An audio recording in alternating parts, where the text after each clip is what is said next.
కార్తీక మాసంలో స్త్రీలు ఆచరించే వ్రతాల్లో ప్రధానమైనటువంటిది కేదారేశ్వర వ్రతం. ఈ కేదారేశ్వర వ్రతాన్ని సాధారణంగా ఒక నెల రోజుల పాటు నియమాన్ని వహించి ఉండాలని, అంటే ఆశ్వయుజ శుద్ధ దశమి నాడు ఈ కేదారేశ్వర వ్రతాన్ని ప్రారంభిస్తాను అని అనుకుని ఏకాదశి నుండి మొదలుపెట్టి ఒక్క నెల రోజుల పాటు వ్రత నియమాలు పాటిస్తూ కార్తీక శుద్ధ ఏకాదశి నాడు ఈ వ్రతాన్ని చేసుకుంటారు అని కొన్ని గ్రంథాల్లో మనకు కనపడుతుంది. ఈ నియమాలన్నీ ఉన్నా లేకపోయినా కొంతమంది భాద్రపద మాసంలో చేయాలంటే ఒక్కొక్క పురాణంలోనూ ఈ కథకి సంబంధించి విడిగా చెప్పినా చాలా వరకు దీపావళి నాడు కూడా చేసుకునేవాళ్ళు మనకు కనపడతారు. కానీ ఎక్కువగా దీపావళి మర్నాడు లేకపోయినట్టయితే కార్తీక మాసంలో ఏ సోమవారమైనా ఈ కేదారేశ్వర వ్రతం చేసుకోవచ్చు. ఈశ్వరుడు అంటేనే శివుడు, కేదార ఈశ్వరుడు. కేదారం అంటే వరి పొలం, వరి పండేటటువంటి మాగాణికే కేదారం అని పేరు. అన్ని పొలాలని కేదారాలు అనరు. అటువంటి కేదారేశ్వరుడు అంటే మాగాణి పొలాలని పంట పండించేటటువంటి పరమాత్ముడు అనే అర్థంలో సరిగ్గా ఇది పంటలు ఇంటికి వచ్చే రోజు రండి. ఈ రోజుల్లోనే కేదారేశ్వరుడికి మనం ఈ పూజలు చేసుకుంటున్నాం.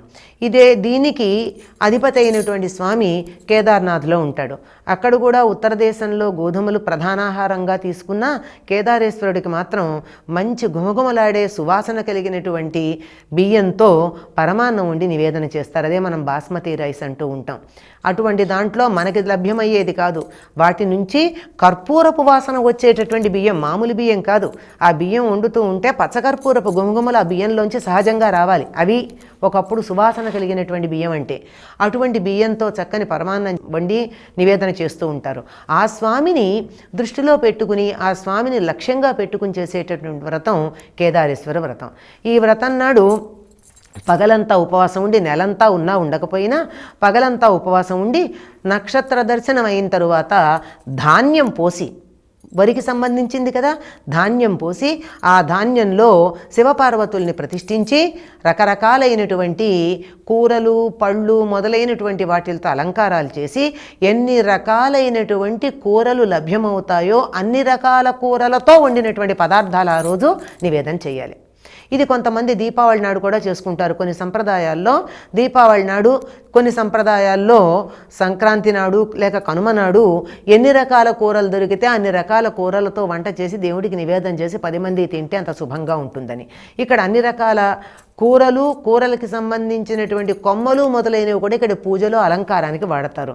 ప్రధానంగా వరికంకులు తెచ్చి అక్కడ మంటపంలో అలంకారం చేస్తారు కేదారేశ్వర వ్రతాన్ని.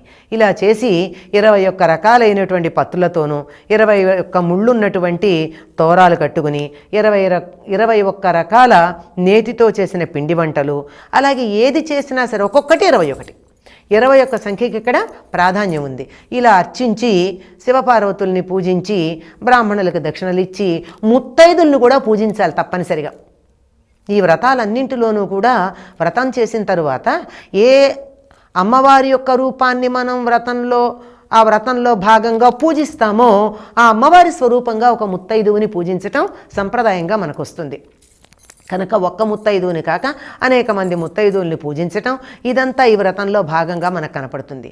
అయితే ఈ వ్రతాన్ని ఎవరు చేశారు అనేది మనకి తెలిస్తే కదా ప్రధానంగా దాని ఫలితం ఉంటుంది. సతీదేవి దక్షుడి కుమార్తెగా జన్మించినప్పుడు ఆ యజ్ఞానికి శివుణ్ణి పిలవలేదన్న బాధతో అయినా సరే పుట్టింట్లో జరిగే శుభకార్యం కదా అని చెప్పి తాను వెళ్ళి అక్కడ తననెవరూ ఆదరించకపోతే యోగాగ్నిలో శరీరాన్ని వదిలేస్తుంది. ఆ వదిలేసిన తర్వాత శివుడి మీద ఉన్నటువంటి మమకారంతో హిమవంతునికి కుమార్తెగా జన్మిస్తుంది. ఎందుకంటే దీనికి 2 కారణాలు ఉన్నాయి. ఒకటి, శివుడు అక్కడ తపస్సు చేసుకుంటున్నాడు హిమాలయాల్లో భార్యా వియోగంతో. చూడండి ఎంత గొప్ప ఆదర్శ దాంపత్యమో. భార్య చనిపోతే ఆయన తపస్సు చేసుకున్నాడు కానీ ఇంకెక్కడా లేడు. ఆవిడ కూడా మళ్ళీ హిమవంతుడికి జన్మించడానికి శివుడు అక్కడ తపస్సు చేసుకుంటున్నాడన్న కారణం ఒకటి. రెండవది, ఒకప్పుడెప్పుడో మేనాదేవి అడిగింది హిమవంతుడి భార్య సతీదేవి తన కుమార్తెగా జన్మిస్తే బాగుండని. కనుక ఆవిడ కోరిక తీర్చడానికి హిమవంతునికి కుమార్తెగా జన్మించి అప్పుడు శివుణ్ణి వివాహం చేసుకోవడం కోసం కేదారేశ్వర వ్రతం చేసింది అని చెప్తారు. కుటుంబ సౌఖ్యం, సంసార సుఖం కావాలన్నా, కావలసినంత ఆహారం లభించాలన్నా, భూమి పంట పండాలన్నా, ఆ పండినటువంటి పంటలో పరమాత్ముణ్ణి చూసి ఆ రూపంలో, పంట రూపంలో, ధాన్యం రూపంలో ఉన్న పరమాత్మకి నమస్కరించుకుంటూ ఆయన్ని ఆరాధించేటటువంటి కాలం కార్తీక మాసం గనక కేదారేశ్వర వ్రతం చేసుకుంటూ